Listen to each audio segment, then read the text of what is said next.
in the world did I just sit through? What did I just witness? I'm pretty sure I just had years shaved off the back end of my life. What a tough, ugly watch this game was, and on top of it, they lost. They lost. When the Indiana Fever took the court Saturday night against the Los Angeles Sparks, fans anticipated a straightforward matchup. Instead, they got another glaring chapter in the growing saga of WNBA officiating failures. Only this time, the proof was impossible to ignore. The one thing with that last play that I'm speaking about, it seemed like they called it a loose ball foul at first, which would have been favorable for us because we have them in the bonus. Yeah, we were in the bonus with 5.5 minutes left to go. First time all season. I was shocked. We grabbed the rebound. Looked like they called it a loose ball foul. Yikes, we can go to the free throw line. Oh, they changed it. Reset. The Fever fell to the struggling Sparks, 89-87, but the score was the least shocking part of the night. The real headline: watching officials blatantly ignore a dangerous play as Sophie Cunningham got her face grabbed right in front of them, with zero reaction. Player safety wasn't just overlooked, it was tossed aside entirely. LA Sparks just got the spark versus the Fever for some reason, man. But the Spurs always have matched up well with the Fever since last season, man. Tough ending for the Fever girls. Just some missed free throws, some questionable shots. Could have got it, man. Close game. I ain't even mad. The intensity is there, man. This team, if they can keep up this intensity, is going to be real nice when Caitlin. This wasn't just another off night for the officials. It was a masterclass in systematic bias. The moment Sophie Cunningham was literally tackled to the ground during a 50-50th ball and had her face grabbed in plain sight, the illusion of fair play vanished. The refs didn't miss it. They saw it, and they chose to do nothing. That silence said everything about what's broken in WNBA officiating. The referees, let's just blame the referees and say, hey, but you called a loose ball foul. This was a game that we should have won. Again. And a game that we lost, unfortunately. 89-87, Los Angeles Sparks defeat. Meanwhile, Sydney Coulson executed a textbook defensive play.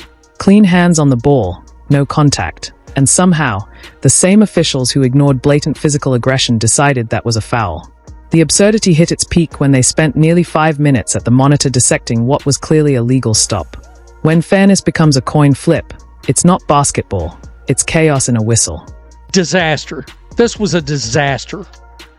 The Indiana Fever cannot keep losing to teams like the LA Sparks if they're supposed to be a good team. And Rickea Jackson, she just flat abused the Fever in the last 3 minutes of the game. Seriously. The contradiction was staggering. Sophie Cunningham gets dragged to the floor and has her face grabbed. No call, no concern, just blank stares from the refs. But the moment Sydney Coulson makes a clean, textbook defensive play, hands only, all ball, the whistles come out like it's a national emergency. The hypocrisy was so obvious, even the broadcasters couldn't fake neutrality. Their confusion mirrored what every viewer was thinking. What exactly are these officials watching?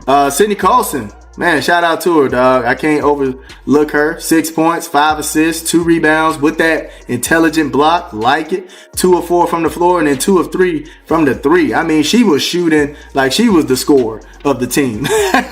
She put on her airy bag tonight. If you're enjoying this coverage, don't forget to subscribe.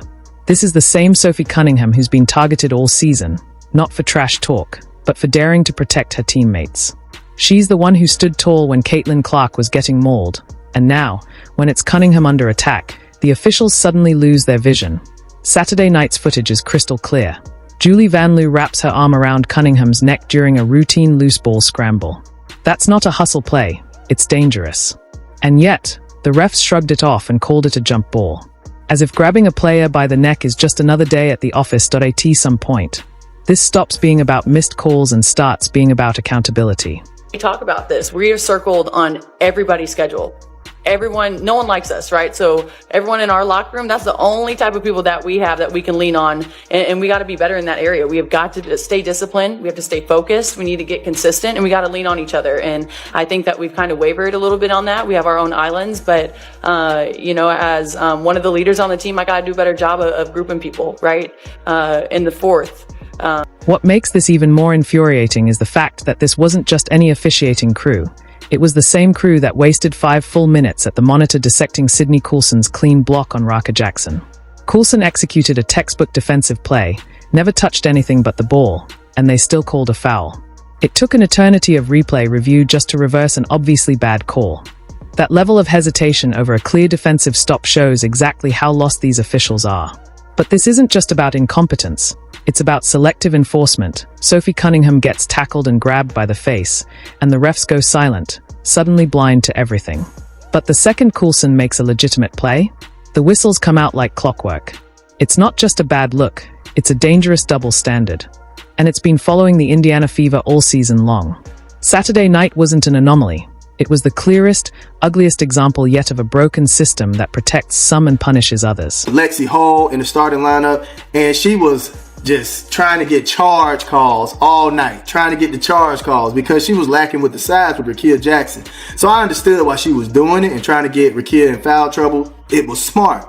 But at the end of the day, that last play, you never flop and give the ref the game to call. You never flop in the clutch moment, man. I'm sorry. The absurdity of it all hit a new high when you realize who the Fever lost to. The Los Angeles Sparks, one of the worst teams in the WNBA this season. The Sparks came into the matchup with a dismal 5-13 record, sitting second to last in the standings. This is a team that struggled to stay competitive all year. And yet, they walked away with a win, not because they outplayed Indiana, but because the officiating handed them a lifeline. Obvious fouls were swallowed, while clean plays were whistled like crimes. It wasn't just frustrating, it was borderline sabotage. And for anyone still pushing the narrative that the Fever are somehow better without Caitlin Clark, Saturday night was your reality check. That myth crumbled under the weight of a team clearly missing its superstar. Clark's absence was felt in every possession, every missed opportunity, every stretch where the offense stalled. With her on the floor, this game probably isn't even close. Instead, Indiana was left fighting a two-front war, against their opponents and against the refs, with their best player watching from the sideline. Let's point out the obvious. A lot of people said it. We can officially rest in peace. R.I.P. Undertaker, Tombstone Piledriver. The theory that this team is better without Caitlin Clark. ESPN, you got your ears on? We can officially Tombstone Piledrive that BS. If you can't see how incredibly limited the Indiana Fever are on offense without CC, you're either not watching or you don't know what you're watching. The Indiana Fever may sit at 9-9, but when it comes to the officials, they are 0-10. Every game feels like a rigged fight, where beating the opponent is only half the battle, and surviving the officiating is the other. This isn't just inconsistency, it's a pattern of systemic bias that's been shadowing the Fever all season.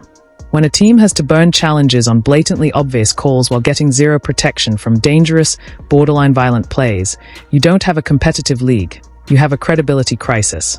Case in point, in the first quarter, Sophie Cunningham dove for a loose ball and was blatantly grabbed around the neck by Julie Van Loo. It wasn't incidental. It wasn't accidental.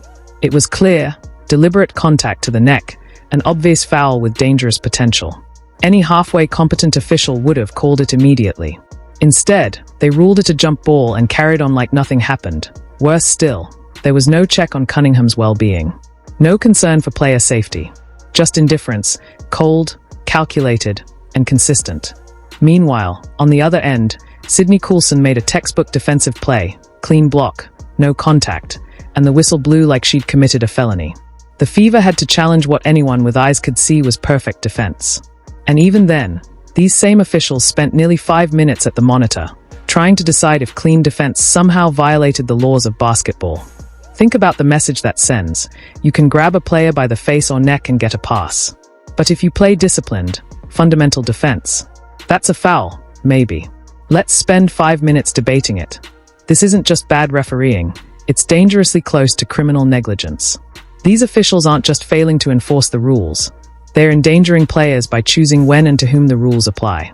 And right now, it's clear the Indiana Fever are getting the short end of every whistle. 5 assists, no turnover. Coulson, she played herself a good game. Michaela Timpson, 5 points, 1 block, really 2 blocks. I'm not sure why it's only talked about as 1. 6 rebounds. Michaela Timpson looked great today. Michaela Timpson looked pretty good today. I gotta be honest. 3 fouls in 12 minutes, not what you would like to see. 1 foul was